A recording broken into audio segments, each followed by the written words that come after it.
Porque vamos a hablar con el doctor Abel Salinas, que es, además de pediatra, exministro.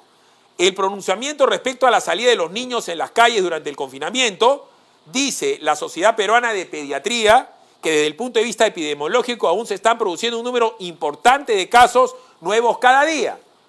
Y no hay meseta. Además dice que el capítulo de pediatría ambulatoria no está de acuerdo con la medida gubernamental de la salida de los niños por el momento. No está de acuerdo.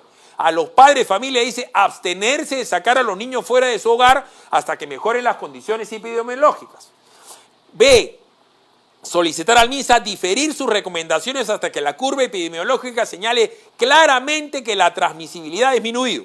Lo firman el doctor Herminio Renán Hernández y la doctora Wilda Cecilia Silva Rojas. Y la Sociedad Científica Peruana de Enfermería Pediátrica es recontra contundente. Solicitamos en una actitud responsable del Ejecutivo dejar sin efecto el decreto supremo tal por lo expuesto en los párrafos precedentes con respecto al confinamiento, a los servicios pediátricos, a la propagación del contagio, al impacto psicológico y todo lo que puede afectar a menores de 21 años, dice. No salgan los niños. Es un daño inminente que salgan niños, niñas y adolescentes. Firmado Jocelyn María Ramón Rojas. Estamos en línea con el doctor Abel Salinas. Abel, muy buenos días. Philip, buenos días. Sí, yo también he leído los comunicados y lo primero yo creo que hay que dar un mensaje de tranquilidad a los papás, a las mamás. En realidad creo que el tema va más orientado a las recomendaciones que deben tomarse a las propuestas. No es una obligación de ninguna manera sacar a los niños a la calle a pasear. Esto es un tema estrictamente voluntario y de acuerdo a las condiciones que existan, que entiendo que el día de hoy deben aparecer, según anunció la viceministra de Salud Pública, en dónde, en qué áreas, en qué distritos es posible que los niños puedan salir. En líneas generales, Philip, yo quisiera aclarar algunos puntos. Los niños en el mundo y también en el Perú son los menos afectados, gracias a Dios. Y eso el doctor Casaico, un pediatra intensivista, explicaba ayer en un medio de comunicación que evidentemente, y creo que esto ya lo habíamos visto, por qué el adulto sí desarrollaba una enfermedad grave y por qué el niño más bien desarrollaba mayoritariamente, y no están exentos de complicaciones desde luego, pero mayoritariamente casos muy leves o asintomáticos. Aquí hay que recordar que hace 60 días o más que los niños están con su papá o su mamá o con la persona que vivan, papá o mamá o los dos o uno de ellos, hace 60 días. Que si se contagiaron, ya lo hicieron por parte de ellos, por papá o por mamá, dentro del hogar. Los contagios son más probables, definitivamente, en ambientes cerrados, como son las casas, que en ambientes al aire libre. Ahí la posibilidad de contagio disminuye siempre y cuando se tomen en cuenta algunas consideraciones. Si el niño es posible que use mascarilla, sería bueno, y si hay distanciamiento social. No se trata de que los niños van a salir al parque a jugar con otros, ni van a ir a los juegos infantiles, ni nada por el estilo. Es más, la norma, que yo espero que el Ministerio también la corrija, debería permitir que salieran con su triciclo, su patineta o su bicicleta.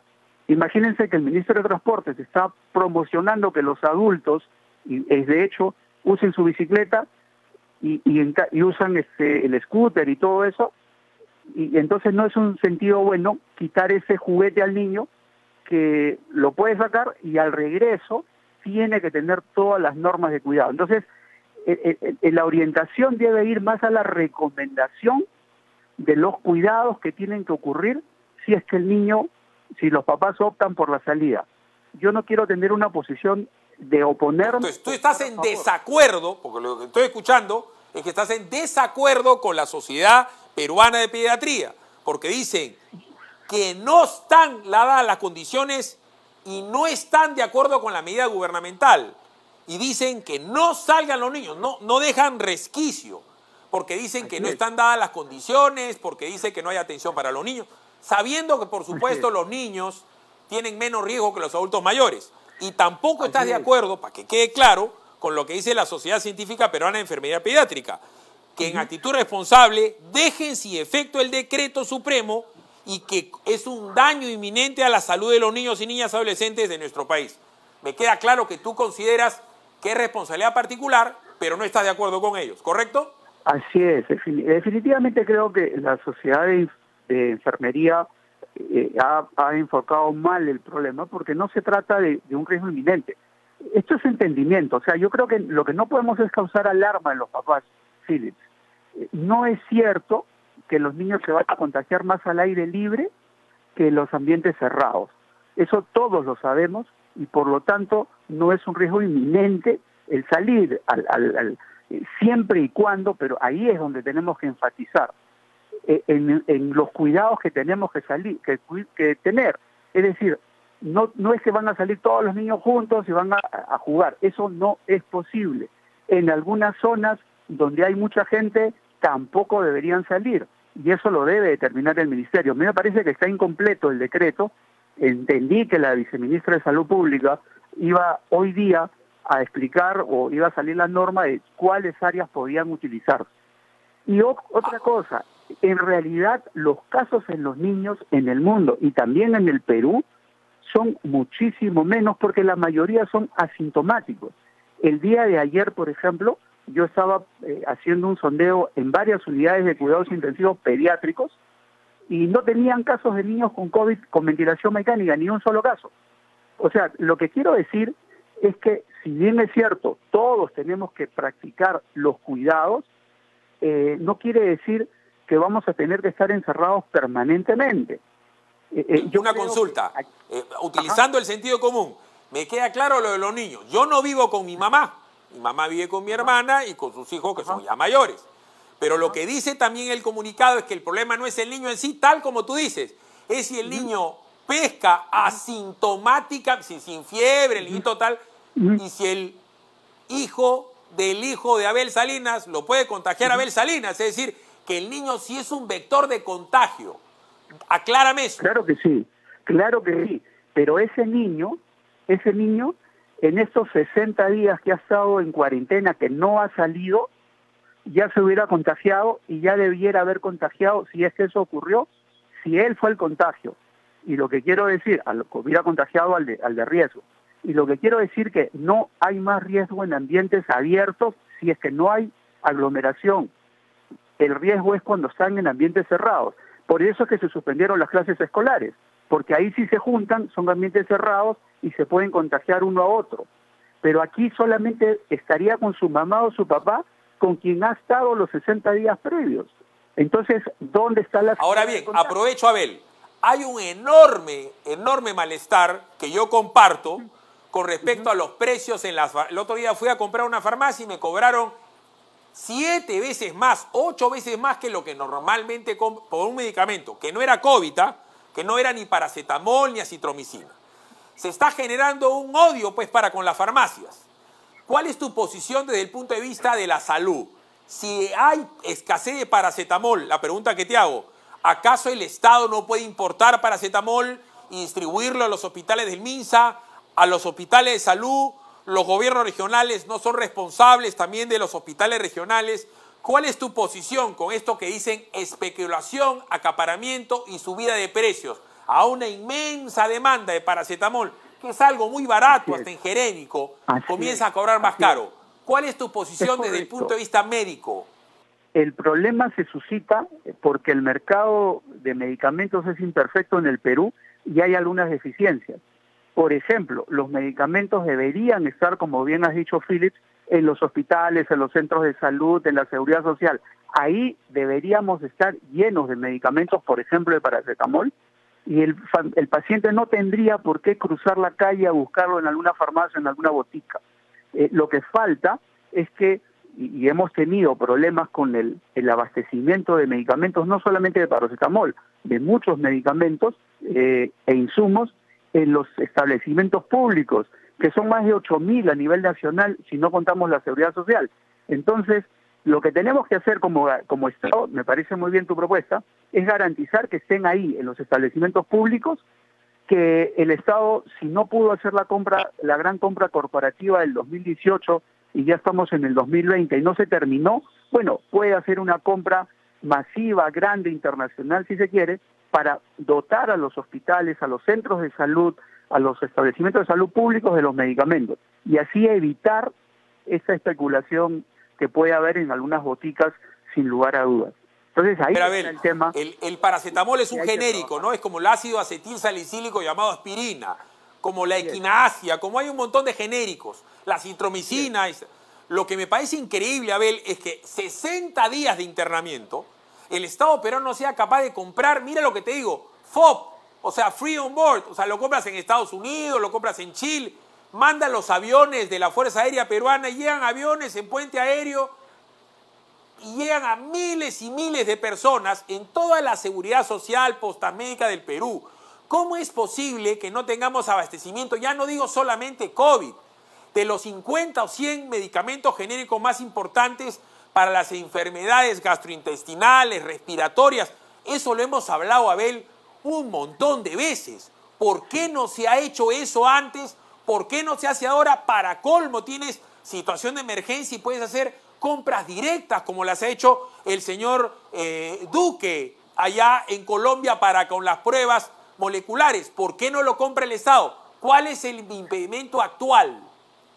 Sí, en realidad eso es algo que llama la atención, y es cierto, en medicamentos, en insumos, en las pruebas diagnósticas, las pruebas moleculares, que todos los países para hacer diagnóstico compraron en grandes cantidades y nosotros más bien nos demoramos y estamos prefiriendo lo que ya se ha discutido largamente, las pruebas serológicas mal llamadas rápidas. Sí es cierto, hay un tema de gestión. Yo diría que por eso la cuarentena fue una medida drástica que todos mayoritariamente acatamos, pero que por sí sola tiene una serie de efectos adversos, no solamente socioeconómicos que estamos viendo, que la gente se sale porque no puede sobrevivir, también porque hemos dejado de atender una cantidad de enfermedades, de gestantes, de vacunas, de enfermedades crónicas, etcétera, y que también nos van a pasar una factura. Y naturalmente el tema de salud mental, es decir, hay muchas cosas que la cuarentena por sí sola no podía resolver. Y una de ellas, o dos cosas que habían que hacer, las pruebas y más pruebas, que cosa que no tuvimos capacidad en su momento, y lo segundo, reforzar el primer nivel de atención. Hay muchos casos de COVID que podrían haberse controlado en las casas, que todavía podemos hacerlo, es una propuesta, domiciliariamente, no basta la llamada telefónica, hay que visitar... Para que le quede claro a la gente, el Estado peruano, o sea, tiene más plata que todas las boticas juntas, que toda la farmacia, que Mifarma, Incafarma, FASA, Limatambo, Hollywood, Boticas y Salud, Mechita, Fresita, la que sea. El Estado peruano, en el MINSA y en Salud, manejan miles de millones de dólares y no tienen ningún impedimento. Es más, yo te puedo contar que cuando israelíes han querido vendernos a nosotros los respiradores, se demoraron. Cuando nos han querido vender moleculares, se demoraron. Y hay un caso particular de la empresa SXT, la norcoreana, que el gobierno le decía, pónmelo en la puerta del MINSA, porque tiene que tener acá el certificado de la Digimit. Cuando eso el Estado peruano lo puede traer en avión y el ministro Abel Salinas, el ministro quien sea, ¿no es cierto? Acá no es un tema de personas, manda a hacer el examen y lo saca y lo distribuyes. No hay ninguna restricción, corrígeme si me equivoco, en comprar lo que se le dé la gana al Estado peruano, si ellos mismos en Digimit son los que ponen las certificaciones sanitarias. Así es. Lo que ocurre es que es absolutamente cierto lo que estás diciendo, Philip. Es un tema de gestión y eso radica en que las capacidades de la Dirección de Medicamentos Digimit, de medicamentos e insumos, ha sido rebasada. Es una dirección general, es un órgano de línea de tercer nivel jerárquico en el ministerio, cuando en realidad, siendo los medicamentos y los insumos un tema de tanta importancia, tendría que ser más bien un organismo público potente, con autonomía para poder hacer este tipo de cosas. Ahora pues tiene que pasar por todo el trámite burocrático de la oficina de compras, de Senares del ministerio, o pedírselo a otra oficina, en fin. cuando en realidad debería tener la autonomía suficiente para poder responder, así como estamos planteando, rápidamente a lo que necesita el país. Entonces, sí es cierto, eso requiere, más allá de potenciar el INS, el Instituto Nacional de Salud, que es la norma de esta semana pasada, que quiere decir solamente investigación, olvidándonos del control, de la prevención, de la vigilancia que puede hacer el Centro de Epidemiología. Igual, los medicamentos es una cosa muchísimo más urgente de potenciar. Y yo creo que ahí todos los peruanos apostamos por un fortalecimiento de ese organismo encargado de la supervisión, de la regulación de medicamentos, insumos y también, ¿por qué no?, de alimentos y tecnología médica. Más, Abel, que la gente entienda. Acá tengo un amigo mío que está chateando conmigo, Carlos Fernández Stoll, me dice, ¿cómo van a cobrar 12 soles por un paracetamol? Sí, pues seguramente esto parece un crimen. Pero la botica no necesariamente está integrada verticalmente. No necesariamente la botica es la que hace el genérico, ni necesariamente la fábrica que hace el genérico es la que ha importado el insumo para el genérico. Entonces, acá lo que están haciendo al meter preso al dependiente, al químico farmacéutico que está ahí, a mí me parece un abuso, porque a la hora de la hora, si hay desabastecimiento, el gobierno lo pudo haber solucionado, pero en días. Abel, el paracetamol es un genérico que se vende en cualquier lugar del mundo y hemos podido traer 100 aviones repletos de paracetamol o de lo que quiera que sea. ¿Cómo queda entonces el pobre dependiente al que enmarrocan y meten preso? Es correcto. Toda vez que no es posible regular el precio por el tema de la libre competencia, la economía de mercado, sí se puede controlar la especulación, el acaparamiento, y la respuesta más inteligente del Estado es surtir del medicamento, ponerlo disponible, y es lo que estamos diciendo, la compra masiva, tenerlo disponible, primero en los estacionamientos públicos, en la seguridad social, en donde sea, y estoy seguro que esa es la mejor forma de competir, de acabar con la especulación, con el acaparamiento. Ha sido muy amable con nosotros, Abel Salinas. Yo reitero, al común de la gente. Siempre es un placer. Esto ya pasó antes. Esto ya pasó en el Perú, lo de la cola. El acaparamiento es cuando tú no quieres vender. Hay gente que va a acitromicina por si la mosca, dame 4 cajas. 4. Paracetamol, dame 100. Entonces, el problema es que esa señora dependiente de la botica, ¿no es cierto?, es una empleada. Ella aprieta un botón y sale un precio. Y ellos no producen. Puede haber un genérico de marca, un genérico al que le ponen el nombre que quieran que sea Inmifarma, Incafarma, le ponen un nombre, el genérico genérico. Ellos de repente no lo hacen. Entonces, también está ganando el laboratorio y el distribuidor. Entonces, ¿cómo le echas la culpa a ese dependiente o a la farmacia? No todas las farmacias son de tamaño de Incafarma y Inmifarma. Hay de todo. Boticas y Salud será más chiquito, Limatambo más chiquito, Hollywood será más chiquito, y así Universal será más chiquito. Hay de todo. Entonces, es bien complicado meter a la cana a la pobre gente que está ahí. Y claro, en la carestía, la gente sí puede haber un miserable que se aproveche. ¿Cómo lo pruebas? Si el gobierno hubiera traído, repito, 20 aviones de paracetamol, ¿no es cierto? Y acitromicina y así todo, mascarillas y guantes, no estaríamos en el problema que estamos. En nuestro caso, nosotros tenemos guantes y mascarillas porque me las agencio yo. Y yo mando a comprar y ni siquiera a Marisolcita le doy 20 soles por decir, compra 2 cajas, ¿qué importa? Ni me discuto el precio. Compra lo que tengas que comprar porque yo tengo que protegerlos. ¿Por qué tengo la plata? Bueno, el gobierno también tiene la plata. O sea, si yo pudiera importarlo, importaría. Si el señor Mansur no nos regala mascarillas, ¿yo de dónde saco? Si son complicadas de comprar y son carísimas.